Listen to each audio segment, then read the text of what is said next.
വടക്കാഞ്ചേരിയിൽ വൻ കഞ്ചാവ് വേട്ട. ഇന്ന് രാവിലെ 11:30 ധൻബാദ് എക്സ്പ്രസിൽ നിന്നാണ് RPFും എക്സൈസ് സംഘവും ചേർന്ന് 5 പൊതികളിലായി തീവണ്ടിയിൽ കടത്തിയിരുന്ന കഞ്ചാവ് പിടികൂടിയത്. കഴിഞ്ഞ ദിവസം കുണ്ടന്നൂരിൽ വാഹനത്തിൽ കടത്തിയിരുന്ന 80 കിലോ കഞ്ചാവ് വടക്കാഞ്ചേരി പോലീസ് പിടികൂടിയിരുന്നു. Excise circle inspector Jiji Paul, assistant excise inspector CP Madhu, ഓഫീസർമാരായ അർജുൻ, സുരേഷ് CA, അർജുൻ പ്രശോക്, AR സുരേഷ് എന്നിവർ ചേർന്നാണ് കഞ്ചാവ് കണ്ടെത്തിയത്.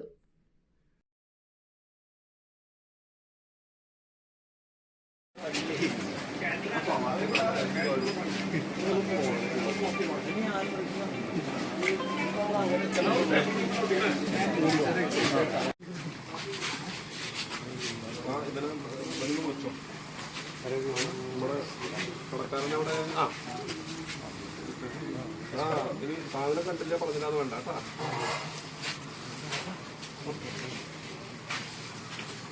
പ്രാസ് വന്നോ? പ്രാസ് വന്നോ?